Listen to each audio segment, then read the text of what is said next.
good advice, we want bad advice, and we want worse advice on dealing with automated response. Steve Zalewski, you begin. Give me some good advice on dealing with automated response. Focus the automation on a key business process for your company.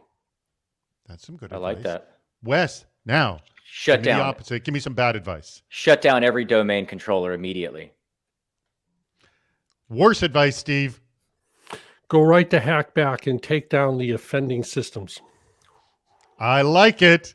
Let's do this. Get ready. It's Super Cyber Friday.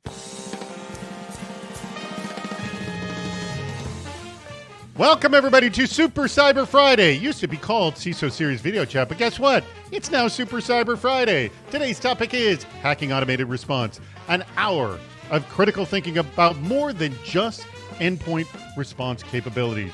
The two gentlemen you just saw right there, that's Steve Zalewski. He's a co-host of Defense in Depth. He was also the CISO of Levi Strauss. And we also have Wes Mullins, who is the CTO of Deepwatch. Guess what? Deepwatch is our sponsor today. Thank you so much, Deepwatch, for sponsoring this very episode of Super Cyber Friday. All right, 7 different ways to participate during the show. We have the chat room, which many of you found. You can submit the worst way to automate response.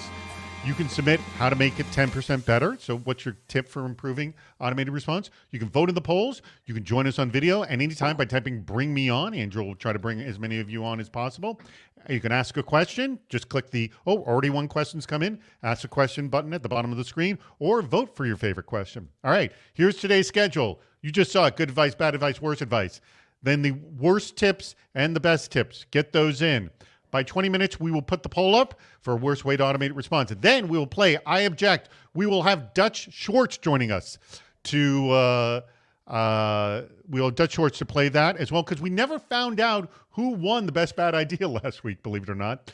We will play the Department of Yes after that. Then we'll put the poll live on how do we make it 10% better. And the two worst contenders will face off at that time as well. And last question and final advice. And then finally, we will have our meetup as well, and we want you to come to that meetup as well. So if you've never done the meetup at the end of the show, it's a lot of fun. So stick around for that. All right. Also, the link at the bottom of the screen is our video chat we're going to have next Friday, Hacking Extreme Vulnerabilities. I believe Red Bull is going to be sponsoring that one.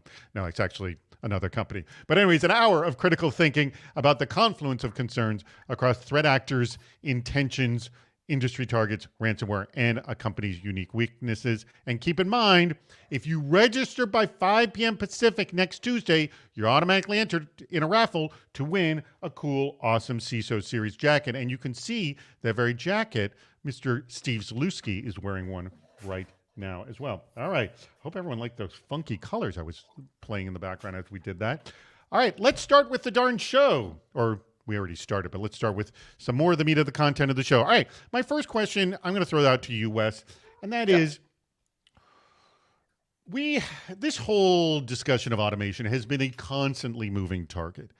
And so I'm going to just ask, where are we in the world of, yes, I want to automate that. No, I don't want to automate that.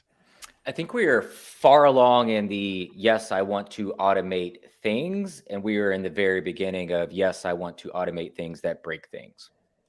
That's a good way to put it. What do you think about this, Steve?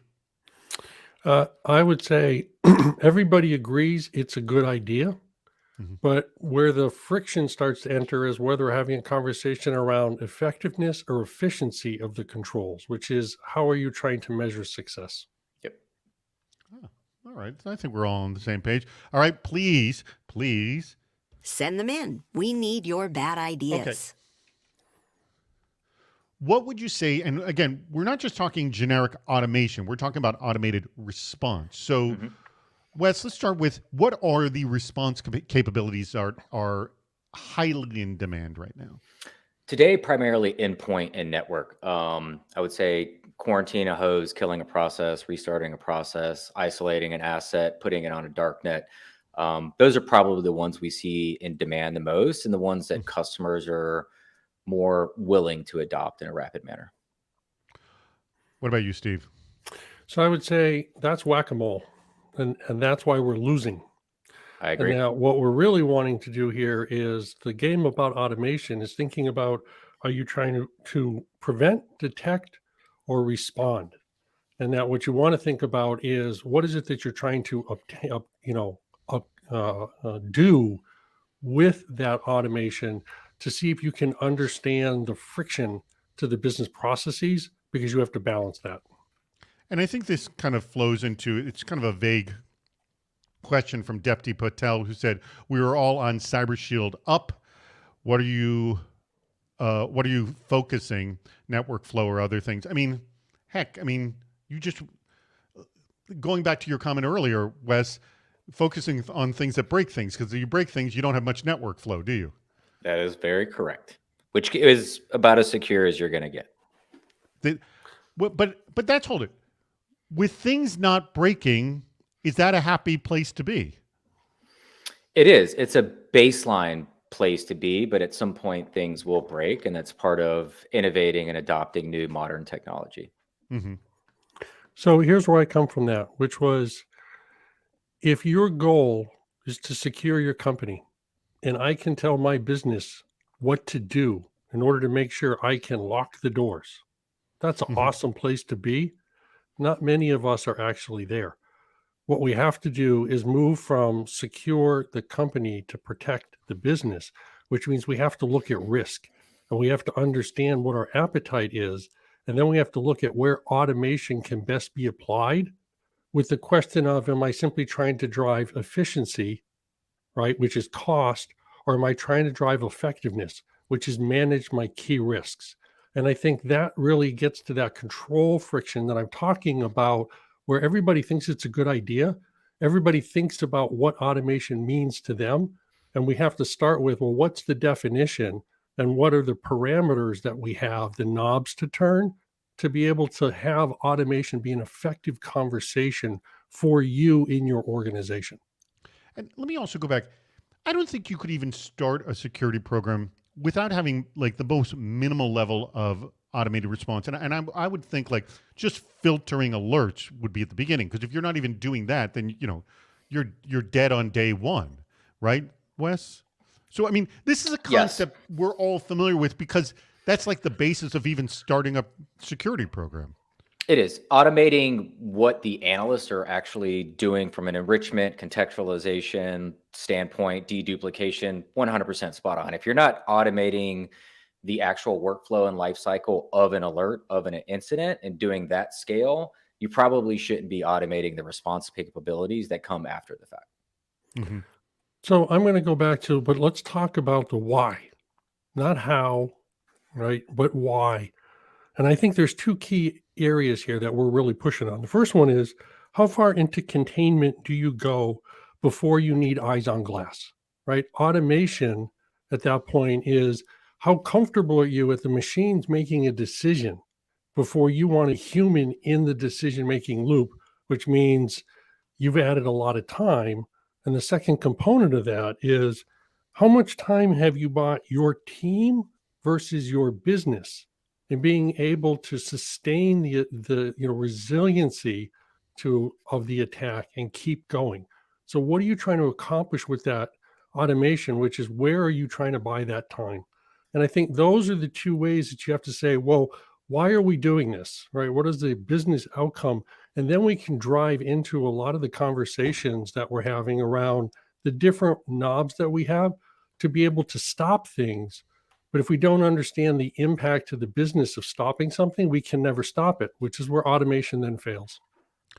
So Dustin comes up with an issue that we address actually on a great episode of Defense in Depth with Davi Ottenheimer about machine learning failures. And he says, isn't one of the downsides of automation the codification of bias and skew? The idea is, if you're automating something that is ever so slightly off, it grows pretty dramatically. So how does one be aware of that and correct for that and deal with that, Wes? Make your automations very deliberate per the task that you're trying to achieve at that period of time.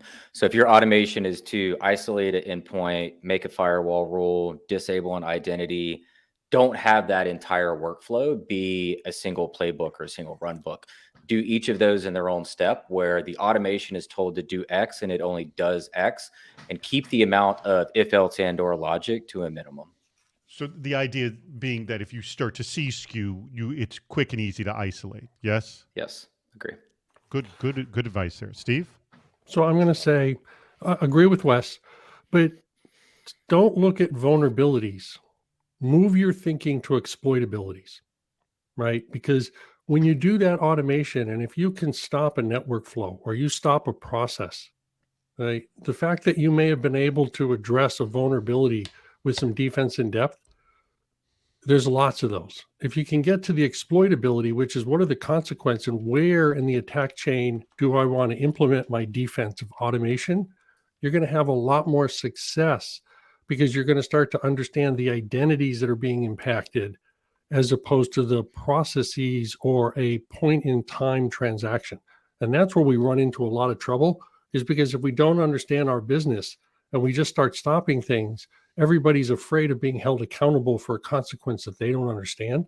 So that's why I say, well, let's start talking about exploitabilities and business processes. So to Wes's point, hey, David, if all of a sudden I'm triggering because there's a geofence that went off on you, I can stop access for you, but I can understand the impact of that because I can give you a call and say, you're down for 15 minutes. Well, I am now further automating, right, or putting some eyes on glass, but I had to do an immediate action to limit, right, to buy time against a potential bad guy. And so that's an example of what I mean by exploitability and identity, to be able to then develop automation on detect, protect, and respond that becomes very effective. By the way, just if you haven't been following the chat room, it appears that both Dutch and John Procap are trying to automating themselves, turning themselves into bots as well.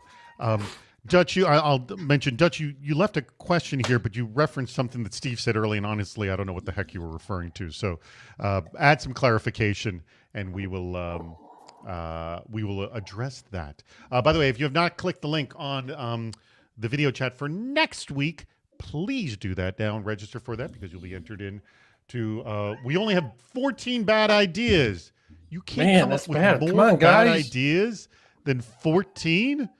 Jeez, I am disappointed in you people. You know what, Wes and I starting to come up with bad ideas, okay? Because I have plenty of bad ideas, trust me. Yeah, that's what I mean. I've And seen how many have you Wes think, implemented? okay? Guys, get in here, because Do we have we any do good not want to ideas, by let the way, Wes Andrew? loose, He'll let okay? me know This in is the back, not going to too. go good.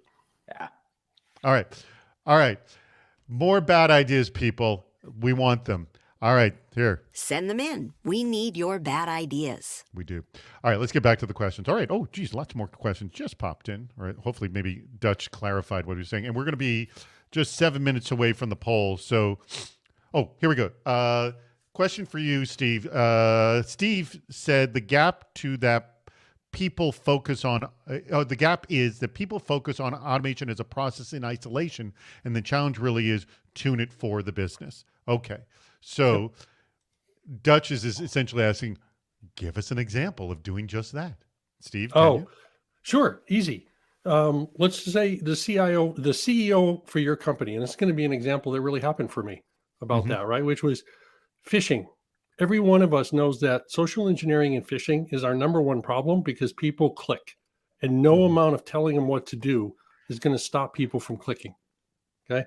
My CEO went on record on gun control, which means he guaranteed to piss off 150% of the population. Okay.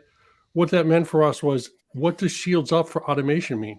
It means we turned up the risk of false positives on everything coming into his email channels, into his social engineering channels, because the threats were starting to come in.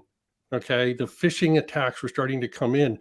And so we told him, which was, hey, we have somebody now monitoring your email 24 hours a day, right, to be able to verify that everything coming in is good. And we turned up hey, if the URLs, right, were less than a week old, spam everything, okay, because we just knew that was happening. That's an example of shields up in automation, how we turn the automation way up, and knew that there were going to be false positives, but it was the right thing to do. All right. All right. Let me get back to my questions. By the way, send your questions in and get your bad ideas in because you got exactly 5 minutes before the poll goes live. All right. Here's a good question because we've talked about XDR on the Defense in Depth podcast before, and it is, for those of you who don't know, you know what? Do me a favor. Wes, give a simplified definition of XDR for those who don't know. XDR is not a product or vendor. It's a concept or mentality that involves, in most cases, SIM and SOAR and automating an action that an analyst would typically go do after an alert has been received. As I understand, it also provides more context to what the heck is going on.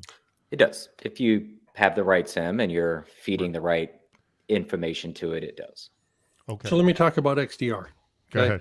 Here's what XDR is. It is realizing that stopping malicious content, okay, like malicious files, is not the problem. What they have is they've now penetrated. So how do I chase out a successful penetration, not stop a malicious payload? That's the game. And that's what XDR is there for. That's why you do process monitoring and memory monitoring, is because now I'm going from I've prevented the malicious attack from happening to how do I discover it's now occurred and what do I do to contain? Very good. All right. So the additional question we have on that is, how is XDR, you believe, Wes, leveling up the automated response game? I think we're still very early on, very immature for the adoption of XDR across the enterprise. There's a lot of marketing. There's a lot of fluff, I would say. Adoption is very minimal outside of the basics of, hey, do this on the endpoint. Going beyond that, we've still got a long ways to go to get there. But step one is knowing you have the problem. See, the value of XDR, and this is the way I said it, which was most people were focused for a lot of years on stopping the malicious payload, thinking I'm just going to prevent the problem from happening. Well, not all attacks are payload based on files. Okay. And so now what we're realizing is the bad guys are getting in through all the other avenues. What am I doing to provide a holistic defense? Okay. And so now it's the so what, now what? Now we're moving to the, hey, I'm going to just stop them from ever getting into, they're in all the time. Okay. And now that they're there, what do I do to get them out? So it's a very healthy conversation that we're moving towards. And we're very early in the maturity of understanding how to use that. But we know that we have to have that conversation. Wes, and I want you to have an opportunity to explain how Deep Watch is dealing with this very issue. When you have a customer come to you, or they're not yet a customer, and they're talking to you about their issues, what state are they in? Probably 50-50 in a good state, ready to mature and take it to the next level, versus just starting on their cybersecurity maturity journey, as in just building out a SOC, just partnering with a third-party MDR provider. That's typically where half we see. Half are very green and half are in good shape. I would say so. Yep. And why are they coming to you? What is their realization that they need to talk with you? I think it's everything that you get with a MDR provider. We could go over differentiators and do a bunch of sales and marketing stuff, which isn't really my fluff. I think it's more of when you go with a provider that brings the tech with you, you then don't have to go invest in all of that yourself. So you simply just have to have some of the staff, some of the butts in the seats, versus I need threat intel, I need automation, I need SIM, I need zero trust, I need enrichment, I need contextualization. Partnering with the MDR provider that kind of packages that all up on you. Really, you just got to focus on the outcomes at that point versus managing day to day what is essentially, multiple millions of dollars worth of a tech stack. And MDR, managed detection and response. Steve, you have worked in an organization. You were also advising a bunch of organizations as well. Where do you see them in terms of needing help in this automated response area? So, and what's the level of maturity you see out there currently? Very, very young. Maturity overall, very young. And it was kind of what I spoke to earlier, right? Which was, in trying to do automation, if all you're doing is trying to drive money out of your organization, right? And you're just trying to drive efficiency versus effectiveness. And that's when I said, talk about, are you trying to look at protect, detect, or respond, recover, right? What are you trying to accomplish against the lines of business and that risk conversation? So that what you're really saying is, what is my organization capable of first, right? Don't drive automation maturity for the sake of automation maturity. Understand what it means for your organization and then just go there. And little tiny steps. The beauty of automation is anything I do means that dollar spent, I get $1 back continuously. And so you don't have to go for the big win in order to get that. And the other thing I'll say is we got to stop thinking about it as simply being able to get more alerts. XDR is more alerts. We don't need more alerts. Okay. What we need is understanding the alerts that are most important to us and putting the right hay together to understand how to then automate those key alerts to be effective. And I say that overall, I think is where the industry is struggling, is we are looking at the problem as a technology still, and we're seeing how we can push the technology, but we're not looking at what's good enough to know how to declare success. Good way of putting it. All right. Our poll is up. So if you have a chance to vote for the best bad idea, go check out the poll and please vote now. And we are ready to play. Who will be holding the mic at the end of I Object? Why not polka music? I love it. Why not? All right. For those of you who are not familiar with I Object, we have 20 seconds of rules. Listen. Here are the rules. The game lasts 1 minute, but the clock stops when a competitor says, I object. Time doesn't resume until the judge says sustain or overruled. At any moment, any competitor can object. Don't be polite, you want to win. So find a reason to object. The one who's speaking on the microphone at the end of the minute will be the winner. All right. We're ready to play. Everyone knows the rules. Here's how it goes. We're starting with Wes. I'm not going to say anything more. Everyone knows the rules. Wes, the argument is how to automate response. On your mark, get set, go. Do it fast. I object. Okay. Just be the What's your loudest. objection? I object because it's not about being fast. It's just about being the loudest in the room to carry the day regardless of what you do. All right. I'm going to say sustain. Keep going. So if you notice, many people simply hold the conversation. They never breathe. And they believe that by dominating the conversation, they therefore can dominate the outcome. And so why be right? Hold away. What's your objection, Dutch? We can't just filibuster. That is not part of this game. He has to have something. Yes, sustained. Go ahead, Dutch. Give me some valid answers. So, I mean, the valid answer is to work backwards from what's my most critical issues inside. No, don't work backwards. What's your objection? So you don't apply logic to this. You apply passion, okay? Logic serves no purpose. Liars figures liar. No one's going to object to this. Okay? So what you really want to do is go out there and just hit them with tons of useless measurement as a way of why it has to be right. Come on, Wes. Wes, what is going on? I agree. My Why head's not? exploding. Why not? Oh, I've had coffee this morning, folks. I'm just warning you, okay? So No one's objecting to this. I object. Okay, it's Dutch. You're not going to get budget from any of the executives if you're just if you're only being loud and you have no outcome that you're trying to achieve. So you have to have some kind of tangible outcome. What's your objection? Give me a valid one. the objection here is most executive teams only are looking at numbers for efficiency. They're trying to drive costs down sustained. to maximize profit. I disagree. I object. Okay, wait. What's your objection? Efficiency is not a strategy. Efficiency is operational management. That is not a business That's strategy. sustained. According to the expert in strategy, Michael Porter. Right. I So you have object. to create.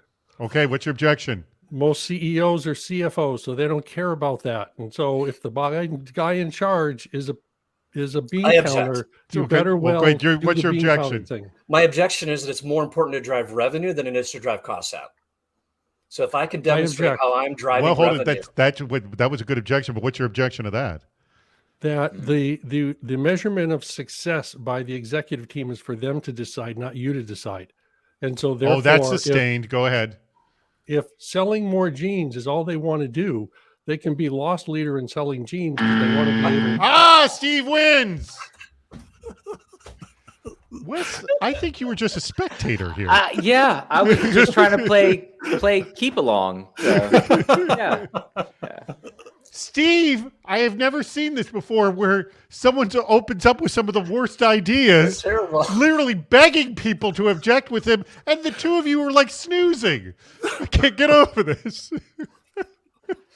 That was awesome. Very good. Excellent job, Dutch. Thank you very much. Congratulations, Steve. Wes, I'm sorry, you're going to have to up your game. All right, the poll is live. We're going to be playing that in a little while.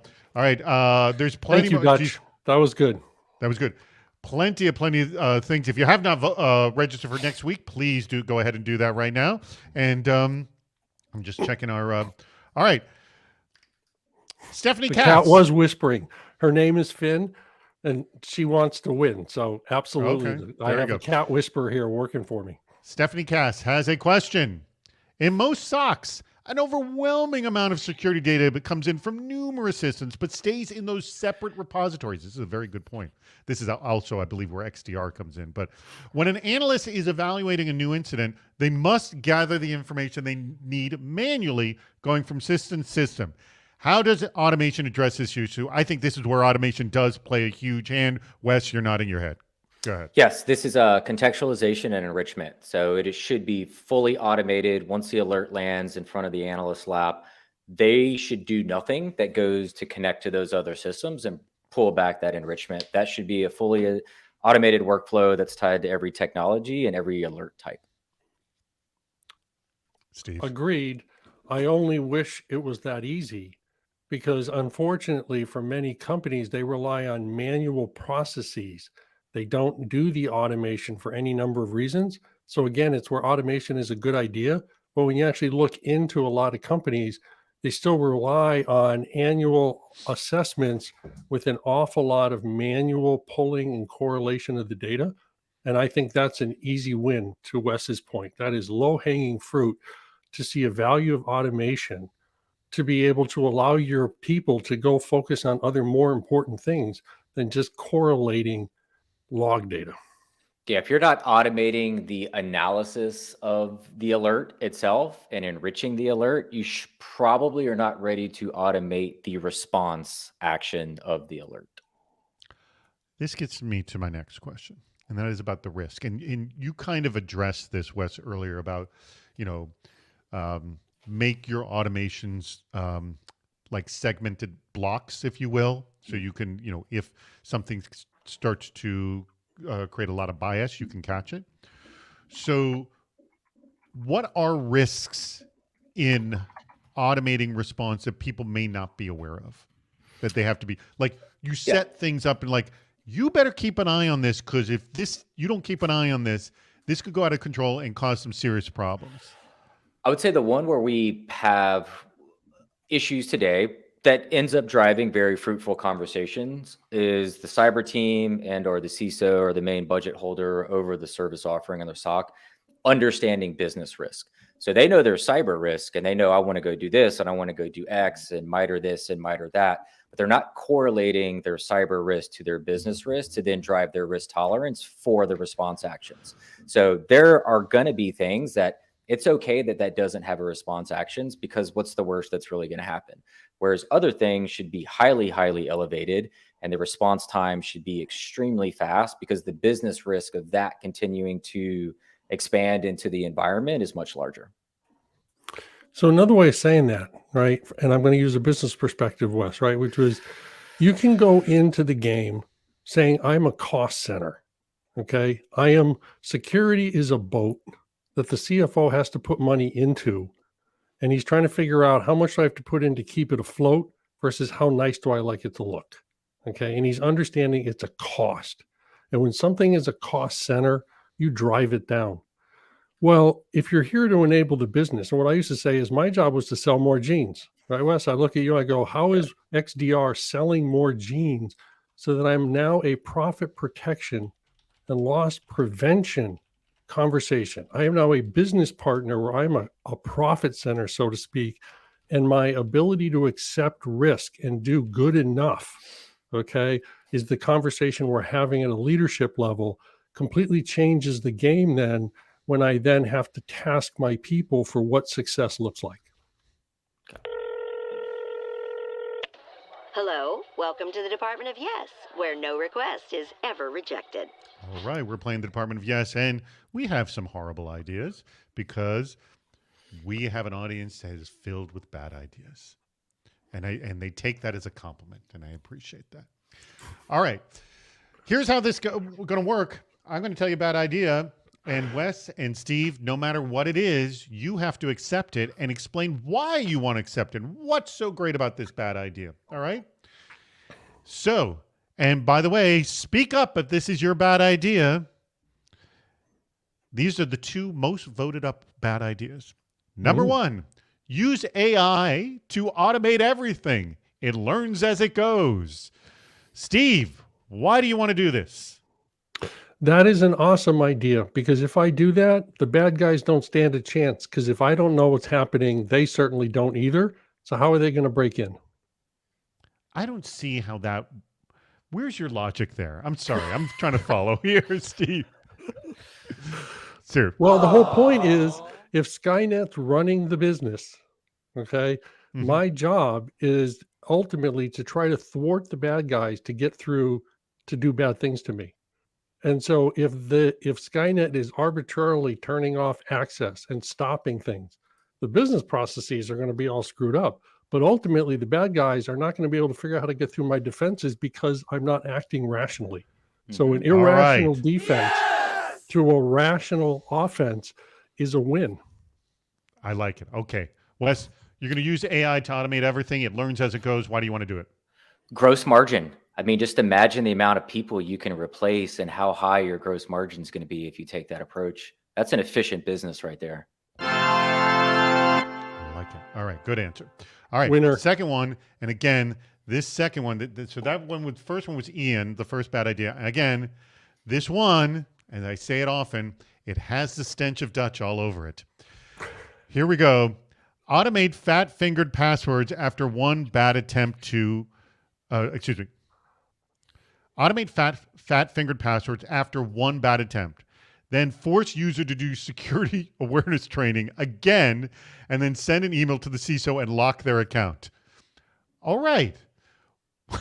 I'll start with you, Wes. Why do you want to do this? That is great because as a former CISO, I want to know every single bad activity. So if you can inundate me with alerts in my inbox, I know how secured, mature my organization is. This is like the don't spit on the sidewalk or we'll put you in the in jail attitude. I like this. All right. I'm going to, whoops. Bravo! All right. Steve, why do you want to do this?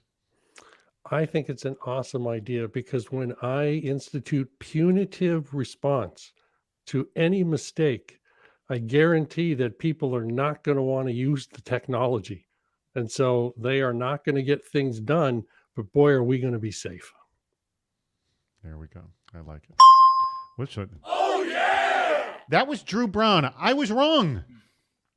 It was not Dutch. It was Drew Brown. Kudos to Drew and to Ian Pointer. The two of you, please get ready. In about 7 minutes, we're going to bring you back to argue why your idea is worse. And Steve and Wes will be the judges in determining who truly has the worst idea on today's chat. But again, the best bad idea we determine over the weekend, and we will let the individual know, and that gets announced on Tuesday. All right.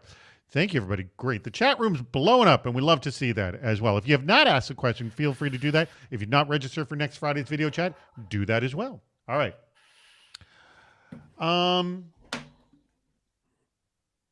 Let me ask you, Wes, just like 5 years ago, how do you think people were defining automated response? As compared to today, obviously. Like, what's the big difference? Yeah, the focus and the breadth of the connectivity of the response. So I think 5 years ago, automated response was really focused on EPP, EDR, bad Mhm. binaries. We've gone way above and beyond bad binaries now to where it's pretty much everything inside of the cyber ecosystem. Where do you think we're getting ahead on automated response? Because in fact, we just did a recording yesterday about how, like, you know, all these breach statistics make it look like we're doing horribly, but my guests were saying, no, we're actually doing very well. So I think where we're do you think we're getting going? it. Yeah, I think we're getting ahead again on the endpoint because it was where we started. So the amount of organizations that at a minimum have adopted automated response for bad binaries is pretty high. And I think that's a good start. We've still got a long ways to go though. By the way, if you have not gotten your good ideas in, we're going to put those good ideas in very soon, actually in just a few minutes. So please, in the next 5 minutes, get your good ideas on automated response. I have no idea if we have any yet, because we've had situations where we had 80 bad ideas and 2 good ideas. That's lopsided. I'm sorry, I'm Steve. just Did I cut laughing you in the off? What were you chat about to about say? what Dutch is gonna end up getting in the mail. So people are being very creative about what he needs to up his personal accoutrements. Yes. So I'm sorry, Steve. Was I cutting you off on this discussion of where automated response was 5 years ago as compared to today? No, you were not. I was just having fun looking in the channel and letting Wes tell everybody the right thing to do. So Uh, 5 years ago, automated response was an aspirational concept for 95% of CISOs. And mhm. that what automation primarily was can I pull all my log files into my SIM so that I can get some better alerting about bad things that happened 6 months ago? Yeah, it was just sort of And a collection space. that's what automation was. For 5 years ago, that was pretty much it. Can we get our And SIMs also to I would function? say it was also a lot of talk about that single pane of glass. Like, let's just put all the alerts in one view. Because if everything's in one view, how complicated could it get, right? Could it get right? And then I would say the semantics, the crowd strikes, the others, there were 3 or 4 others, all understood what XDR really then meant by pushing the perimeter and getting better data in. And that's where we are today, is understanding that we are realizing that a SOC and a SIM that is focused on log data is looking in the rearview mirror, and it's looking at what happened through static data. And what XDR and others are doing are realizing the conversation going forward is more about an offensive defense, where we're getting alerts on active assignment of entitlements and those decisions, and we're able to make more real-time decisions based on the data that is moving across our networks against the identities. And we are slowly in that transition now. I want to say in the last year or so, you've started to see this conversation, but most people say, again, now we're in the aspirational stage of where we were 5 years ago, where aspiration was automate the ingestion of logs in your SIM. That's what I see. Good point. And just in about a minute and a half, we're going to put up our good idea poll. Click the button at the bottom of the screen to register for next week. And let me also mention that I am noticing here in the chat. Are you laughing at some of the things that Dutch is getting involved in? Is that what you're seeing? 'Cause I'm seeing I the love same Val. thing. Val, if I ever meet you, you have to introduce yourself, okay? Because Yes. Yes, you're great. supposedly Dutch is. There's some discussion of a CISO series branded thong, and I guess wife beater T-shirt, something like that, and A fuchsia thong for yeah, these Dutch are with and that a built-in Dutch will GPS. wear them one as but the thong as a shirt. I don't know how he exactly would pull that off. Oh yeah, we're off in the weeds over there. Anyway, Oh God. We're just going to get in trouble with some of the stuff that's happening in the chat room. I think is what's going to happen very soon. All right, I think the poll did the poll just go up, or is that the bad idea poll that is up currently? That's a bad idea poll. We got less than a minute before the 30 seconds before we get the good idea poll up, and we want to do that too. And stick around at the end when we do our meetup as well. So, Wes, what is the big issue in terms of detection and response you think most people just don't get? I don't. And most MDR providers do not do the R in MDR. So I think there's a understanding of what is been predominantly the market share of those holders, and according to the analyst community, the vendors that grade everybody out there, won't name names, that the R and MDR is a whole nother quadrant, a whole nother vertical. When I agree wholeheartedly on this one. Should it be? Why is the R and MDR then? If you're going to put the R in its whole other category, why not just make it managed detection? The one thing we hear again and again, Steve, back me up on this, is we can detect plenty. That's not the problem. The detection part is the easiest part of this formula. It's the response. And hence, this is not about hacking automated detection and response. It's just hacking response. I mean, this has always been the struggle. Yes, Steve? Yeah. And the way I challenged, and again, this is something I challenged my team too. I said, no hunting, and I want to fire all my level 1 and level 2 analysts. And I only want level 3. And I believe the automation can replace level 1, level 2, because most of what they do is put eyes on glass to thousands of alerts, most of which are false positives. So let's stop putting more hay in the hopes of finding more needles that I can't do anything about. So my question to Wes would be, and I agree, right? Managed detection response.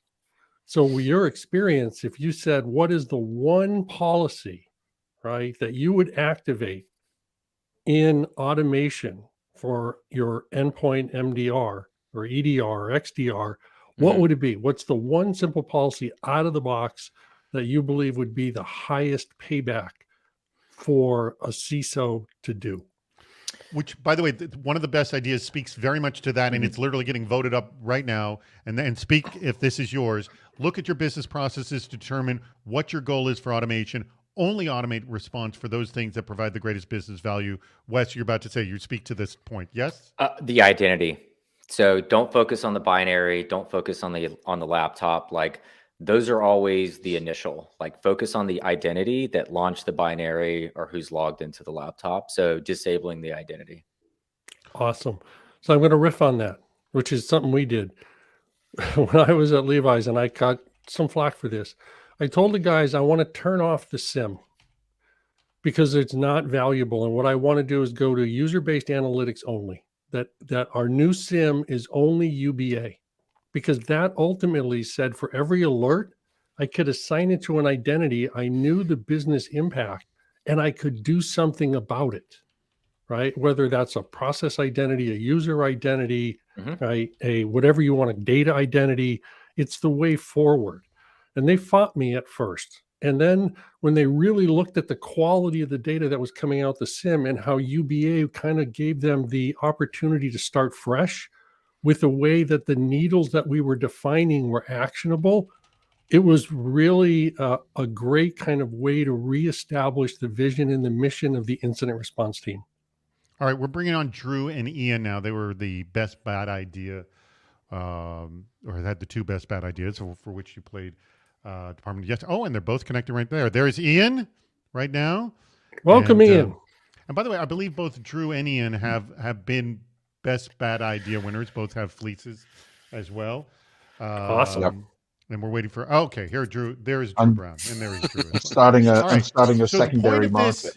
Ian and Drew, is you're supposed to argue why your bad idea is worse than the other person's, and worse than the other person's. And Ian, you had the use AI to automate everything. Explain why yours is worse than Drew's, which was this confluence of essentially shutting people out if they screw up one password entry. Okay. So AI is the great white hope that is actually the great dirty gray hope. The AI is only as good as the training. It's only as good as the algorithms behind it. And if you pump everything through AI and expect it to save you, you're probably going to end up dead.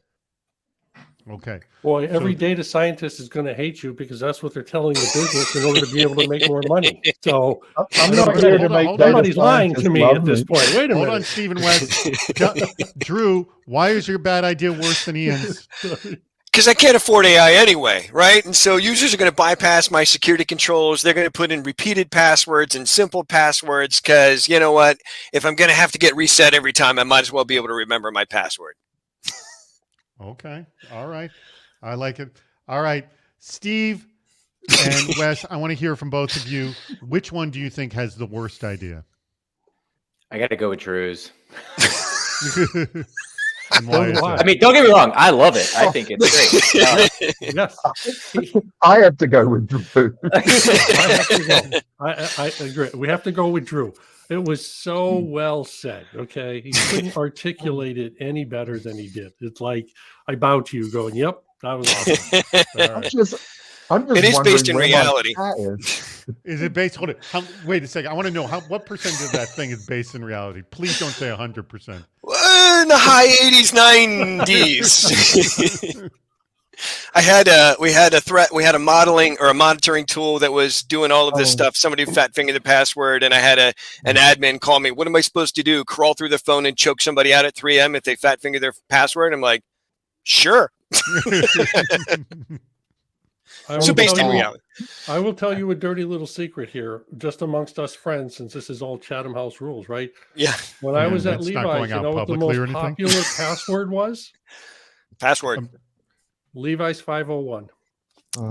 Numbers, capital letters. There you go. Levi's 501. It was the jeans. That was the most popular password because, it was all about the brand. Same thing. There you go. Like, they're company people. Well, how do you should appreciate that. Well, we know for sure that my name is not going to be the most popular password among data scientists. So I just want to put that out. That's a win. Yes, they're a whole different beast. Okay, that's all. Yeah, that's all right. Thank you very much, Ian. Thank you very much, Drew. Congrats, Drew, by the way, for that really Drew. Terrible idea. All right, so we're getting to the end here. We just got a few more minutes. Let me just make sure. I don't think we got any more additional questions that I did want to address here. But let's sort of like close in a summary in terms of, and I'll start with you, Wes. What are some proactive stances people can make at this point? And by the way, please feel free to make a pitch for Deep Watch and how they can connect with you. But we've been talking about this a lot, and it is all about the response, not about the detection, because that's the easy part. For the people who want to up their response game that are watching, what is your advice on how to proceed forward? I think focusing on the endpoint and the network is a good start. There's obviously a lot of opportunity to get into SaaS, get into cloud, get into identities and emails. If you're not automating the endpoint first and actions having to do with bad binaries and or living off the LAN activities, then you probably shouldn't focus on the others. So focus on the endpoint, get the basics done really, really well. All the EDR, EPP vendors out there today have a lot of that built in. So there's some quick wins there to get you in a spot where you're not rebuilding laptops, shipping laptops, manually reviewing anything. It's a set it and forget it activity. So I'm going to add to that. And I got to say, I appreciate everybody. And Finn has been here participating and everybody's been good with it. And I've been having her do it. But we've been having some very serious conversation around the joking and around what we really have to do. And my serious, kind of riff with Wes here is, look, no matter where you are at this point, third-party risk and imputed fourth-party risk is the biggest challenge we all face no matter what we do, because we're all relying on cloud and other areas where our ability to impact, right, the responsibility we have to protect our company is becoming less and less. And so therefore, our network edge is growing exponentially into areas that historically we've been able to control and now we can't. So XDR and SASE and the edge stuff like Deep Watch is really kind of like IAM. You've got to put IAM in, and then you've got to put an XDR in, because they are going to be the first touch, so to speak, of where your new network perimeter is, where you have the first opportunity to implement policy. And so it becomes not a nice to have, but in the new world of digital transformation, it's the only way that you have to be able to reestablish a dynamic defensive perimeter where it is organic and you don't know where it is, but it's the first point that you have to start to look at that third-party risk as well as what's happening to be able to manage that supply chain of interaction that is all of your business processes. So I'm being deadly serious here, which was IAM and an XDR, or whatever you want to call it, really is your opportunity to reestablish a defensive perimeter with what digital transformation has done.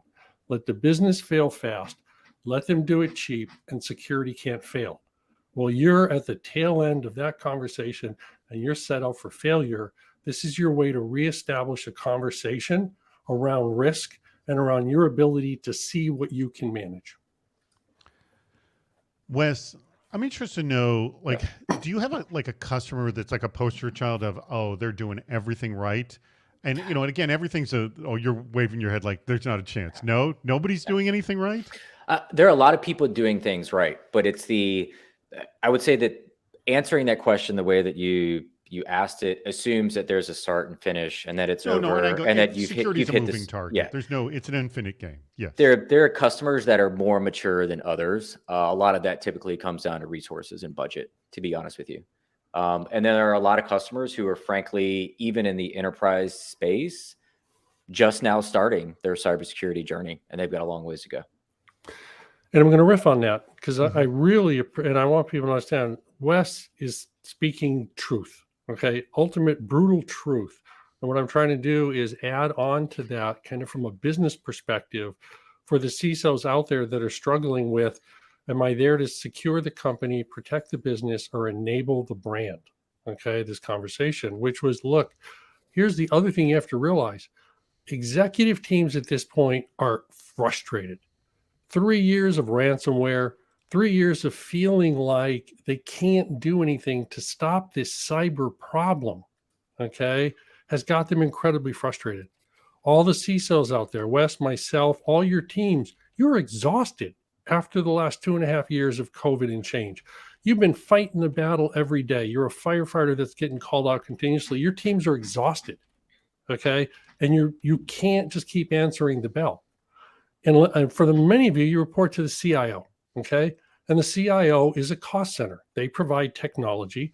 So the leadership team that's frustrated, you're exhausted, and they're looking to the CIO to say, it's a technology solution because they work for you. So what's the technology that I have to invest in that's going to make the problem go away? Okay, that's what's happening.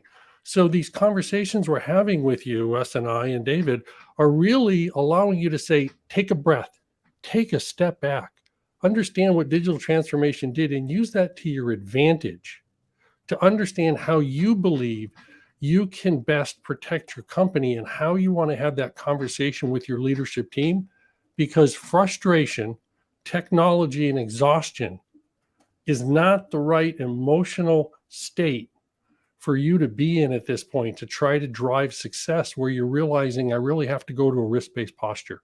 So yes. Take this as an advantage and talk about the frustration and talk about the exhaustion and talk about the people and the process that really is the core of what we're having to talk about, with a little bit of technology to realign towards what the future is going to look like, of being resilient to withstand attack, not prevent it. They're in, they'll stay in. That's the way it is. So how do we repetitively kick them out in a way that what I'm doing is trading space for time? And that's what I said earlier, right? Which is we're buying time for your team, or we're buying time for the business to be able to limit the impact of a malicious event and continue forward. Sorry, that was a little long, but no. Let me ask you a question, Wes, and then after that, I'm going to wrap up the show here. What are good questions security people should be asking for a managed detection and response organization? Like, what should they be asking to push them to know what they should be getting? Yeah. Are they doing advanced correlated alerts across a time frame, or are they doing individual static alerts? I think is a great question, because if you look at most that are out there today, they do what we call alert reflection. So tell me when X happens, tell me when Y happens. And you know what? They do it really, really great. But there's no logic there. And in order to kind of get to some of the logic that Steve was talking about, you need to have decisions with the alerts before it ever lands in the analyst lab. Do they do the R and MDR? And if they don't do the R and MDR, then they are not a MDR. You're going with a staff. MD. You're going with staff aug, and that's what you're getting. So I think those are great questions. Ability to tailor the outcome to the customer, something that we see a lot, and one of the key reasons why I would say we consume customers from some of our competitors is the black box, out of the box. This is what you get. This is what we have. Whereas you need to have the ability to tailor the outcomes to the customer's risk tolerance. And, David, the way that you handle PowerShell may be completely different than the way that Steve handles PowerShell. And your risk tolerance for PowerShell-based alerts and attack and LOL is going to be different than Steve. So how does that MDR provider tailor those alerts in a way to where you can get the value out of your service provider that is your acceptable level of risk? All right. Now I'm going to wrap up this darn show right now. So bear with me as we do it. And then everyone, I want you to be sticking around for our meetup, which is going to happen in just a few minutes. Next Friday, as I mentioned, click it this very second, because Andrew's going to change that link at the bottom in just seconds. Hacking Extreme Vulnerabilities, an hour of critical thinking about the confluence of concerns across threat actors' intentions, industry targets, ransomware, and a company's unique weaknesses. Remember, if you register by next Tuesday at 5 o'clock, you're automatically entered in a raffle to win a CISO Series jacket. All right. Now, Andrew, change that link at the bottom of the screen. There it is, changed. Huge thanks to Deepwatch. We greatly appreciate you sponsoring this very video chat, and they've been actually spectacular sponsor of the CISO Series. Thank you very much. I believe it's deepwatch.com, correct, Wes? Correct. There we go. Starting in 90 minutes. 12:30 p.m., 3:30 p.m. Eastern, Cybersecurity Headlines Week in Review show. We have Audie Lepisco, who's the head of Trust in IT at Ethos Life. That is just on the CISO Series LinkedIn. We don't do it here. We do it the other place. And I realize I don't have a slide that'll say join our meetup. I don't think that's actually coming up. Yes. Oh, here it is. Stick around for the meetup. Click the link at the bottom of the screen. You can do that now. Why don't you all do that right now? Click the link at the bottom of the screen. And we will be there in just a few seconds. Tell your friends to join us. We do it every Friday at 1 p.m., 10 a.m. Pacific and Eastern. And then also, you want to sponsor Super Cyber Friday? Again, it's not the CISO Series video chat. It's Super Cyber Friday. Just email me at david@cisoseries.com. I believe July is our first openings for just that. All right. We have just a minute left for each of you. So, Wes, I will start first. How to get in contact with you. People are interested in Deepwatch. I've already mentioned the website. Anything else you want to quickly plug? info@deepwatch.com. That's the best way to do it. All right. If you got questions about this, and by the way, spectacular through the entire show. Steve, any last words on this? Big thank you to Wes. Okay. Difficult conversation, difficult topic. We had a lot of fun with it. I think we had a lot of good thought that went into how to do this. And so I really appreciate David and Wes for, a topic that could go a lot of ways. Mm-hmm. And I think we did a good job having some fun with it, but it's a very deep topic, and it's one that we all have to handle. And so thank you. And thank you everybody for your great feedback in the chat. The chat room's been blowing up the whole time. Finn had a great time as well. She is here with me, and I will be joining the meetup. Yes, Wes and meetup, Steve will be there. I will be there. And as many of you as possible, go to our meetup. If you've never done it before, I want you to do it this time. Please join in the meetup. All right. Thank you, everybody. Thank you, the chat room, everyone, all the regulars, all the new people as well. And Wes and Steve and Deepwatch, greatly appreciate it. Click the link at the bottom of the screen right now.